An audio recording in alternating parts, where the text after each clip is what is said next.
Con la llegada del siglo XX, los modelos clásicos del pensamiento científico sufrieron un drástico cuestionamiento. Ya no alcanzaban para explicar las asombrosas realidades que las ciencias físicas habían entrevisto. Décadas más tarde, esta crisis filosófica llegaría a la psicología. Escuelas como el constructivismo comenzaron a tratar el problema del conocimiento desde una novedosa perspectiva sostenida por un interrogante. ¿Qué es la realidad?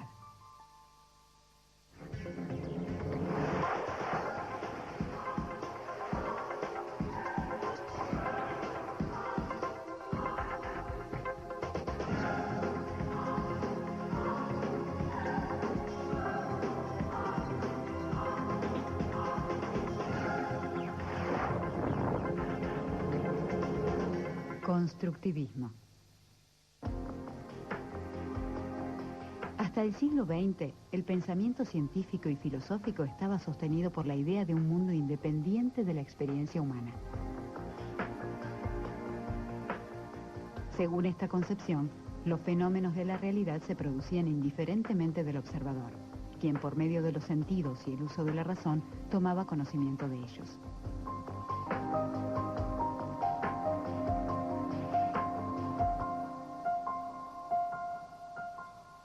La psicología viene inundada de dos ciencias, como es la filosofía y la medicina, que van haciendo un caminito en el cual le van dando el lugar propio al objeto de estudio, a la psicología.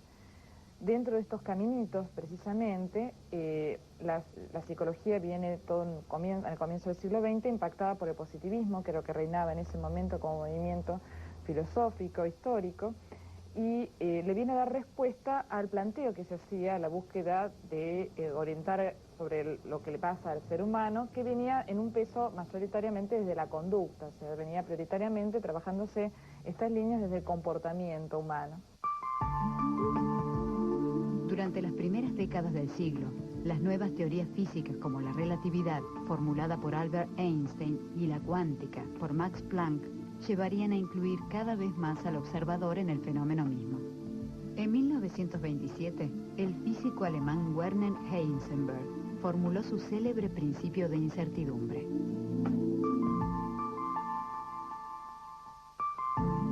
Aplicado al mundo de las partículas subatómicas, este principio llevaba a la conclusión de que el observador y lo observado eran interdependientes. Ambos participaban de un mismo fenómeno. El acto de conocer y lo que se pretendía conocer conformaban una entidad inseparable. La idea de la realidad como algo dado, ajeno a la voluntad humana, comenzaba a ser cuestionada. Este mundo, paradigma anterior, que consideraba que la realidad era externa a quien la observaba, era el mundo del objetivismo, se transforma en un mundo que al ser percibido, incorporado por una persona, es el mundo del subjetivismo, donde no hay nada de simple, todo es complejo, y donde las certezas de aquel paradigma tradicional anterior hoy se transforman en una cosa que sí tenemos muy conocida en carne propia, que es la incertidumbre. Las revoluciones científicas, producidas en la primera mitad del siglo XX, terminarían por conmover los cimientos de la epistemología, aquella parte de la filosofía cuyo objeto de estudio es el conocimiento. Los fundamentos filosóficos de la psicología serían también alcanzados por nuevas concepciones. El constructivismo tiene sus orígenes, esto es importante, es una de las tantas teorías o modelos teóricos que comienza, digamos, después vamos a ver un poco orígenes más anteriores, pero aparece a construirse como modelo teórico en la última mitad del siglo pasado, que es un momento, a partir de 1950 más o menos, en el que la ciencia sufre una explosión enorme, inmensa, y se ve un cambio de paradigma. El siglo XX se caracteriza en psicología por el hallazgo en sí de la psicología y de, yo diría, como explico a veces a los alumnos, en Freud el hallazgo del inconsciente, en cuanto a la parte cognitivista del hallazgo de poder hablar de las estructuras y de que un sujeto no es estático para conocer, sino que pasa todo el tiempo en estructuras movibles también. En 1956, el científico inglés Gregory Bateson publicó en Estados Unidos Hacia una teoría de la esquizofrenia, un trabajo que innovaría los enfoques dentro de la psicología. Sus proyecciones e implicaciones filosóficas formarían parte de una corriente de pensamiento conocida como constructivismo. El constructivismo, como su nombre lo indica, tiene que ver con construir, construcciones. ¿De qué tipo de construcciones estamos hablando? De las construcciones que tienen que ver con el conocimiento de la realidad. Ahí empieza a aparecer la palabra conocimiento. Empezamos a hablar de cómo el hombre, los hombres, las personas, conocen la realidad. Una de sus tesis fundamentales es que el conocimiento de la realidad y la realidad son dos cosas separadas, independientes. El constructivismo de alguna manera dice que nos es muy difícil ser, digamos, muy difícil o imposible ser observadores de nuestro propio mundo, porque está muy influido por el acto mismo de la observación. El concepto de constructivismo es el concepto de construcción, de permitir de que poder hablar de que un sujeto puede construir y puede conseguir la posibilidad de poder estar en su máximo nivel. En su obra, Bateson empleaba un nuevo punto de vista sobre el trastorno mental conocido como esquizofrenia, llevándolo del ámbito de los estudios psicopatológicos al de las comunicaciones interpersonales. Entre los aspectos propios de la esquizofrenia se encontraban alteraciones en las funciones cognitivas del individuo, así como en su capacidad de adaptación a la realidad. En busca de una explicación que no fuera la de enfermedad mental que ofrecía la psiquiatría clásica, Bateson recurrió a una herramienta teórica desarrollada pocos años antes, la cibernética. La cibernética es la ciencia del control, de la información y el control, los mecanismos de control. A él le interesaba estudiar tanto cómo un alcohólico controlaba su alcoholismo, por ejemplo, como un servomecanismo controlaba el frenado de un auto. Estoy tratando de dar algunos ejemplos para que se note que este era un pensador que saltaba de un tema al otro. Le interesaba ver qué tenían de igual las cosas diferentes.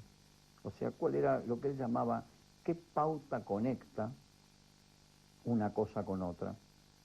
Hay una frase famosa de él que dice más o menos qué pauta conecta el esquizofrénico con la amapola y a la amapola con su condición de retardado y a su condición de retardado con, no sé, con el sistema solar. Es decir, todo esto es algo que está continuamente en el pensamiento de Bateson. Lo voy a ejemplificar con una cosa que nos acordamos todos, posiblemente de la escuela, la teoría de la comunicación. Hay un emisor y un receptor. ¿Se acuerdan de los canales? Y en el medio hacíamos rayos, que eran el ruido. Bueno, esto sigue siendo válido, pero se completa esta idea con la idea de que una vez que se emite una señal, una información entre el emisor y el receptor, hay una conducta de retorno.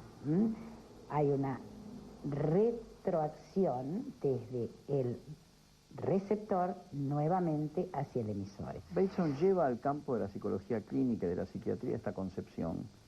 Es una concepción interactiva, pero no es que observa la interacción entre los pacientes solamente, sino que fundamentalmente trata de obtener conocimiento a partir de la interacción del terapeuta con el paciente. Digamos, de estudiar las reacciones que tiene el paciente a la presencia del terapeuta y las reacciones que él mismo como terapeuta tiene ante la presencia del paciente, sin perjuicio de también observar las interacciones entre pacientes. Este modelo interaccionista le dio el sustento a los terapeutas que en aquel entonces empezaban a sospechar que la terapia no podía, digamos, que la terapia individual no era suficiente para entender muchos de los problemas humanos. Desde esta perspectiva, Bateson abordó el problema de la adquisición de conocimiento y su intercambio entre las personas por medio del lenguaje. el mundo de la cibernética, el mundo de la teoría de la información, el mundo de la nueva lingüística y el mundo de la teoría de los sistemas, o sea, las nuevas ideas que tienen que ver con entender el mundo como un sistema y los problemas humanos como sistemas, estas cuestiones estaban presentes, eran muy fuertes, pero entre los científicos básicos, digamos, matemáticos, los que he nombrado eran casi todos matemáticos. Norbert Wiener, matemático; Berta Lanfy en la teoría de los sistemas era un matemático; von Neumann, que desarrollaba computadoras, era un matemático; todos eran matemáticos. Sin embargo, Bateson se metió en ese mundo y llevó esas ideas al mundo de las ciencias humanas. Las teorías de Bateson no tardaron en mostrar su eficiencia en el tratamiento clínico de disfunciones individuales y grupales, principalmente de familias. Es una visión bastante diferente, en el sentido de que el terapeuta se convierte en un antropólogo de la clínica, o sea, entra con su visión ingenua, trata de observar los patrones de comportamiento y deducir a partir de lo que ve, no de imponer su teoría. Las ideas de Bateson y sus colaboradores harían del pensamiento constructivista uno de los más revolucionarios de la historia de la psicología. Una de las ideas centrales del constructivismo es algo que usamos bastante a menudo, lo escuchamos bastante en la vida cotidiana: el mapa no es el territorio. ¿Qué quiere decir esto de que el mapa no es el territorio? Que si lo único que podemos hacer con la realidad es conocerla, en realidad lo que estamos haciendo es haciendo un mapa de la realidad, estamos cartografiando la realidad permanentemente. Y cuando reflexionamos sobre ella, también nos ocurre que lo vemos a través de todo lo que tenemos internamente, nuestro mundo interno, es decir, todo lo que incorporamos. Lo incorporamos a través de nuestros órganos perceptivos, sensoriales, y esto se instala en lo que tenemos adentro, que son nuestras experiencias previas, creencias que hemos ido incorporando a lo largo de nuestra vida.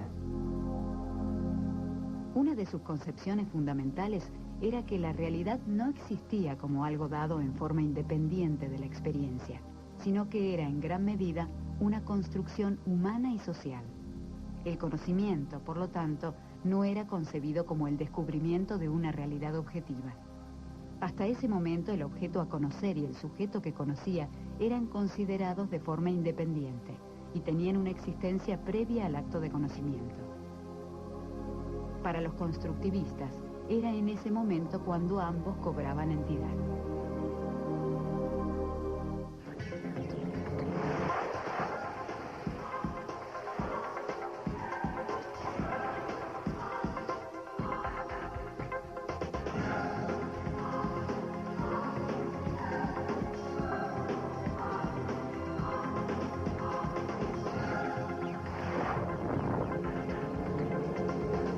Constructivismo. El constructivismo rechaza la idea del mundo como espejo o reflejo de la realidad, y más bien intenta entender cómo los organismos vivos, no solo las personas, los seres vivos, cómo perciben, piensan y actúan en consecuencia. La verdad dejaba de ser algo único e igual para todos los individuos, a la que podía arribarse utilizando los medios adecuados.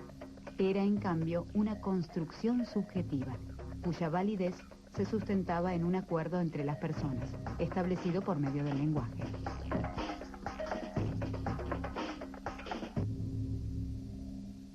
No es que el lenguaje describe la realidad, es exactamente al revés.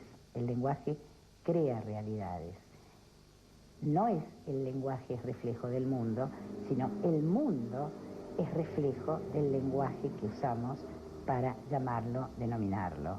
Estamos muy acostumbrados a ver un solo aspecto del lenguaje, que es el denotativo, el nombre de las cosas, y nos olvidamos de otro aspecto muy importante, que es el connotativo, que es la connotación que le damos a las cosas. A lo largo de toda la historia de la filosofía, podían vislumbrarse algunos antecedentes del constructivismo. Entre los pensadores griegos anteriores a Sócrates, se encontraba Genófanes, nacido en el año 570 a.C. Para este filósofo, la verdad del mundo estaba vedada al conocimiento humano. La llamada realidad no era más que un entramado de conjeturas.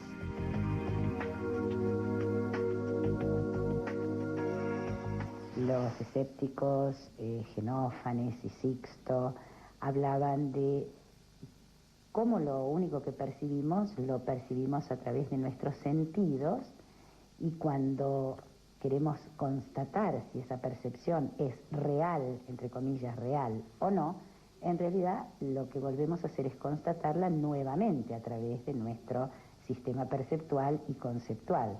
De manera que estamos encerrados en una paradoja, no tenemos otra manera de mirar el mundo como no sea a través de nuestros propios ojos.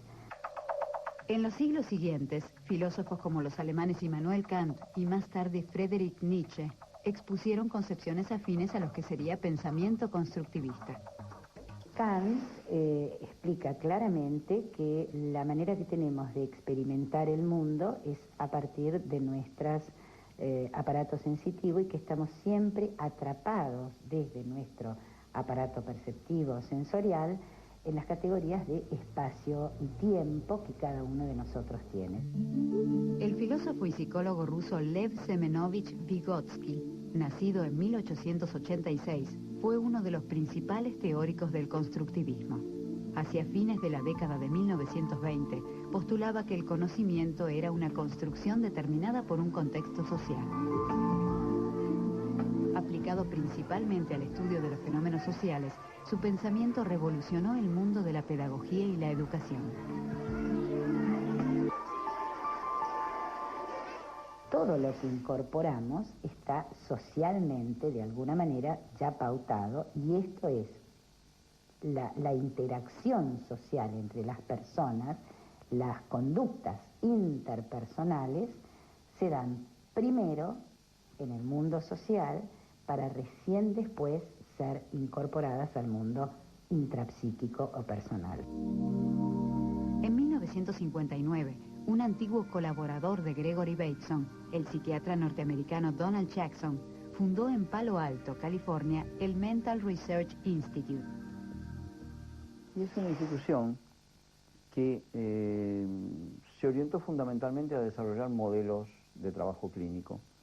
Esto es algo como raro de pensar, una fundación que se dedicaba a la atención, pero el objetivo de la atención no era tanto la atención de los pacientes como desarrollar modelos de pensar para pensar el proceso clínico. Lo que intentan, y esto sí es muy importante, es establecer la interdisciplina y lograr, esta es la expectativa, el ideal, lograr un idioma común a estas disciplinas, que se puedan comunicar a través de una disciplina madre o básica. Esto es un poco el intento de la teoría general de los sistemas, y luego la cibernética parece ser la ciencia que permite justamente con sus conceptos que desde distintas disciplinas haga un lenguaje común. Desarrollaron investigaciones sobre modelos de trabajo clínico, aplicando al estudio de la conducta humana teorías como la cibernética y el constructivismo. Estos terapeutas familiares empezaron entonces a pensar en términos de sistema, a pensar en términos de que muchos de los problemas humanos podían ser entendidos en el aquí y ahora de los intercambios de una familia en estado actual. Y que si uno intervenía sobre esas interacciones, se podía modificar la conducta. La idea del constructivismo no es conseguir o llegar a una verdad ontológica, al ser de las cosas, sino adopta la perspectiva de quien conoce, de cómo conocemos las personas. Y la terapia se volvió una terapia más de influencia sobre el paciente para que él pueda crear sus propias realidades, que influencia sobre el paciente para imponerle una realidad a partir de una teoría. En el Instituto de Palo Alto se creó el primer modelo de terapia familiar y más tarde el de terapia breve. que revolucionaría la clínica psicológica. Surgía por necesidades sociales estadounidenses, que tenían que ver sobre todo con la integración de las minorías, con un tratamiento diferente a los pacientes mentales, y todo el tema de los derechos humanos surgido en la posguerra. Esto se combinó con algo que hoy lo llamamos ya con cierta perspectiva la revolución cognitiva. Tanto en el trabajo terapéutico como en las investigaciones teóricas, los integrantes del Mental Research Institute comenzaron a utilizar la idea de sistema. El término de objeto ha sido reemplazado hoy por la idea de sistema, que es un conjunto organizado de elementos u objetos que se dirige a un fin. Este mundo de la simplicidad hoy está muy lejos de ser así. Vivimos en un mundo de complejidad. Observábamos sistemas, cómo funcionaban, sean consultorios con pacientes, sean en el microscopio una sustancia. Hoy la idea está muy centrada en que el punto de vista del observador, que esto es el construccionismo moderno, el constructivismo moderno, cuál es cómo la idea del observador afecta a lo que está observando. Esta idea es la idea central. Y por otro lado, que las realidades no son realidades ajenas a la subjetividad del observador. No hay realidad ajena a mi subjetividad. La realidad la construyo yo. En 1960, el filósofo y psicólogo austríaco Paul Watzlawick se sumó al plantel científico del Instituto de Palo Alto. Su incorporación dio un nuevo impulso a las investigaciones. En 1969 publicó, en colaboración con Donald Jackson y Janet Bevan, La comunicación humana, una obra sobre la percepción de la realidad y la comunicación que afirmaría los fundamentos del pensamiento constructivista. Buscando otros puntos de vista, otras perspectivas, otras alternativas, podemos, y esto es después para desarrollos posteriores, la idea de intervenciones terapéuticas, lograr que las personas vean lo que llaman problemas, los problemas que tienen, desde una perspectiva diferente. Entonces, bueno, visto desde este lugar, esto ya no es más el problema y tal vez la situación en sí misma no cambió, pero el significado, la connotación que le damos es diferente. En el cognitivismo y sobre todo especialmente en el constructivismo es el trabajo precisamente de terapeuta-paciente el que va a hacer que estas estructuras se muevan de tal forma de poder llegar a reportar distintas estrategias de cura, precisamente. Por eso hoy en día se está hablando hoy, ya siglo XXI, de si no tendríamos que hablar de depende de qué síntoma, qué característica de movimiento psicológico podríamos estar trabajando para poder ver de qué manera llegar mejor al hombre. En vez de ponernos desde el lugar de un movimiento, ponernos desde el sujeto y decir, bueno, para este síntoma deberíamos estar trabajando distintas estrategias. Durante la década de 1970, pensadores y científicos de renombre comenzaron a desarrollar modelos teóricos sobre el problema del conocimiento cercanos al movimiento iniciado por Gregory Bateson. Para Bateson, para los terapeutas familiares y para gran parte de la psicología actual, el cristal del color con que miramos son las teorías. Por eso, las teorías no son verdades, las teorías no son objetivas, sino que la objetividad es una propiedad solamente de los objetos. Las teorías no pueden sino ser subjetivas. Siempre son subjetivas, siempre son relativas y siempre son válidas para el momento en que estamos hablando. Y sobre todo si estamos de acuerdo en que son válidas, porque apenas no estemos de acuerdo en que son válidas, ya tenemos un conflicto. Para entonces, el mundo de la psicología había experimentado una de sus más profundas revoluciones. Las concepciones sobre la realidad y su posible conocimiento se habían modificado definitivamente.